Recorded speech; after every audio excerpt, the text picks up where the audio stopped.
प्रेम प्रवणम चित्तम विगुणेष्वपि बंधुषु। विगुण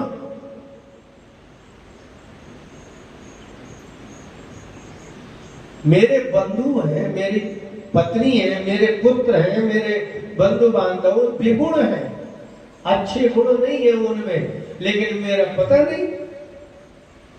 प्रेम प्रवणम, जो मेरे मन में प्रेम है वो वहीं को जा रहा है। और तेषां कृते में निश्वासो और दौर्मनस्यम च जायते। दुर्मन, अभी हमने कहा था ना दुर्मना, उन्होंने कहा आपका दुर्मन कैसे दिख रहे हो आप।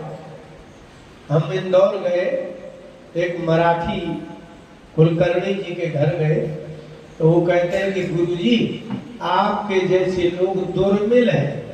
मैंने पहली बार वो शब्द सुना,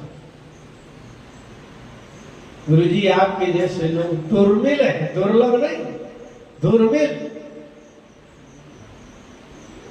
ऐसी दुर्मना बोले आप ही पूछ रहे थे ना, लेकिन मैं तो खुद कह रहा हूं कि तेषां कृते तू निश्वासा, मेरे मैं उनके लिए मेरे हृदय में कुछ है नहीं, बहुत घृणा ही है। और दौर्मनस्य से जाए, और दुर्मनस तो जा रहा है।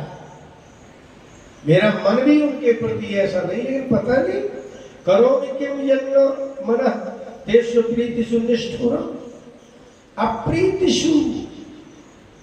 जिनको मेरे प्रति प्रीति नहीं है उनकी प्रति मेरा मन निष्ठुर नहीं है, जबकि उनके लिए मुझे गाली निकल रही है। दौर्मनस्यम, अभी मेरे से आप बात कर रहे हैं, मुझे लगता है मैं क्या क्या कह डालूं। असद व्रत है, असाधु है, दुष्ट है, इतना कहने के बाद भी मेरा मन वहीं जा रहा है। मार्कंडेय जी ने कहा कि फिर क्या करें आप। बोले एक काम करें, अपने मन की चित्त वृत्ति के विषय में ज्ञात करने के लिए चलो महाराज जी के पास चलो। आपसे पूछ रहे कि ऐसा क्यों हो रहा था, कह रहे कि वेतन ना भी जाना भी जानन न भी, मैं जानता हूँ अभी मैं अज्ञानी भी जैसा हूँ, मुझे समझ में नहीं आ रहा। तो राजा बोले सुनो मेरी भी यही हालत है, मैं आया हूँ, लेकिन मैं हूँ तो मेधा ऋषि के आश्रम में, लेकिन मैं यहाँ घूम रहा, मुझे हाथी याद आ रहा, मुझे बलकोश याद आ रहा। अब सुनो, न मैं राजा हूँ और न तुम धनवान। ऐक्य मनस्क हो गए, एक मन, एक वृत्ति, एक दुख।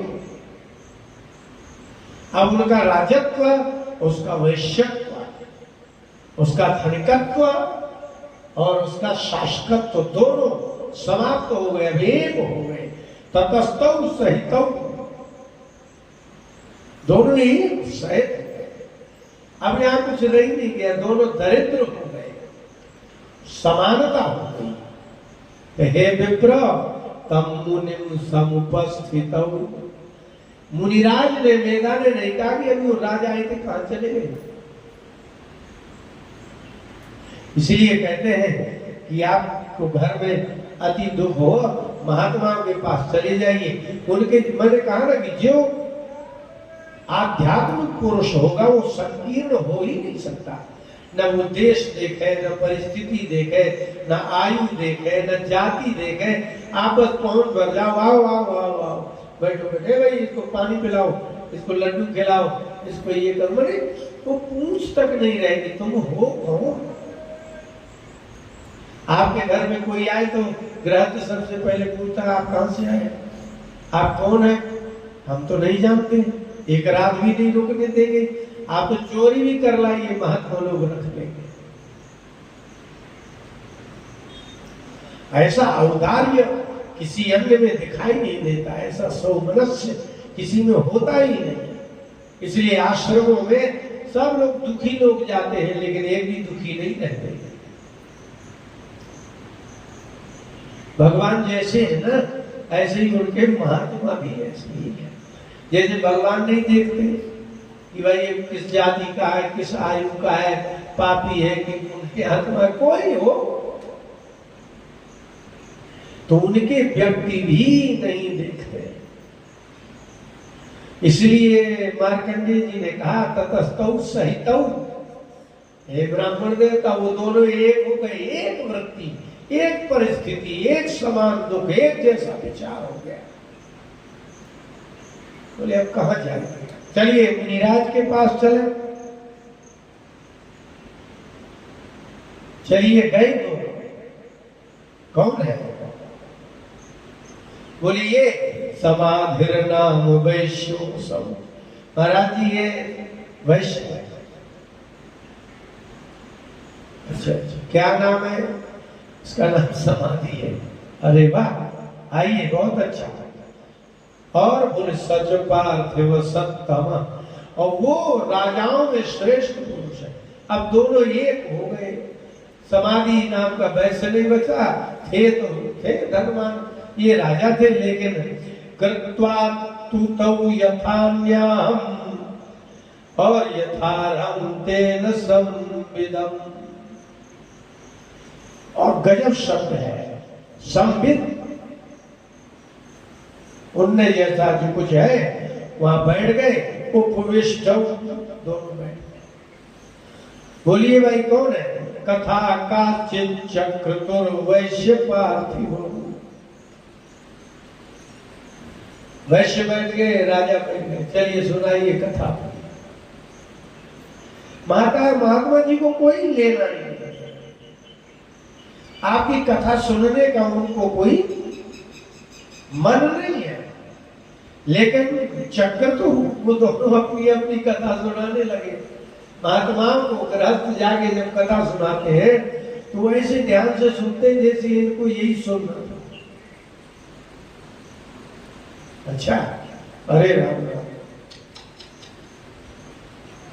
और ऐसे दुख व्यक्त करते हैं महात्मा जैसे भगवान और महात्मा से बड़ा कोई दम्भी होता ही नहीं।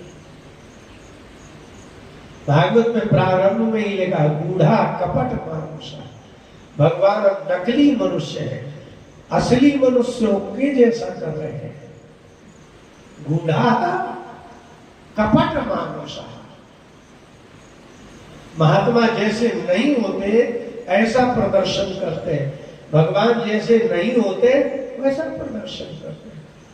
लाक्षागृह में पांचों पांडव जल गए, ये सब जगह बात फैल गई। दो को पता था, एक विदुर जी को और एक भगवान कृष्ण को। लेकिन जब श्राद्ध और श्रद्धांजलि होने लगी तो कृष्ण भगवान पांडवों को श्रद्धांजलि देने पहुंच गए। हस्तिनापुर क्या कह दिया।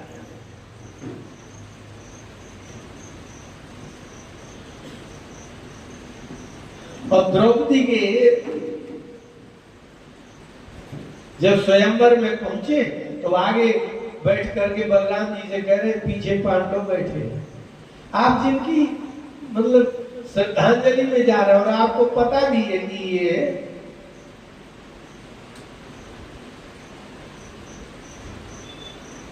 गूढ़ा कपट मानुषा। भगवान नकली मनुष्य है, कपटी मनुष्य नहीं, नकली मनुष्य। और असली मनुष्य का नकल करते हैं। आप रोते वो भी रोने लगते, आप दुखी होते वो भी दुखी होने लगते हैं।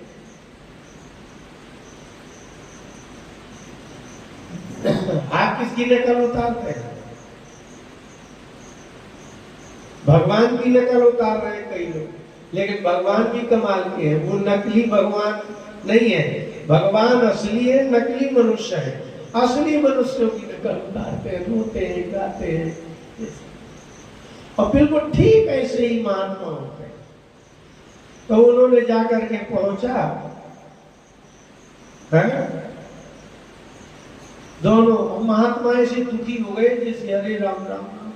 वैश्य का दुखी नहीं का दुख है, राजा का दुखी नहीं का दुख है। तो राजा ने कहा कि भगवान हम कुछ पूछना चाहते हैं। भगवस्त्वामहं प्रष्टुं मिच्छाम्येकं वदस्व तत्। हे भगवान, अहम एकम प्रष्टुम पृच्छामि, मैं एक प्रश्न पूछना चाहता हूं, और कोई कुछ नहीं, एक ही प्रश्न पूछना। आप लोगों की भाषा है, एक बात बताऊं, और फिर बात खत्म ही नहीं होती है। बात कहां से शुरू होती है? सुनो एक बात बताओ, तो आपने जैसे कहा हाँ बस खत्म हुई, अब बातें नहीं खत्म होगी। उसने बताया नहीं कि कितनी बड़ी बात थी वो, कि 10 मिनट की बात है। अगर वो पहले कह दे कि ये भाई आधा घंटे की बात है,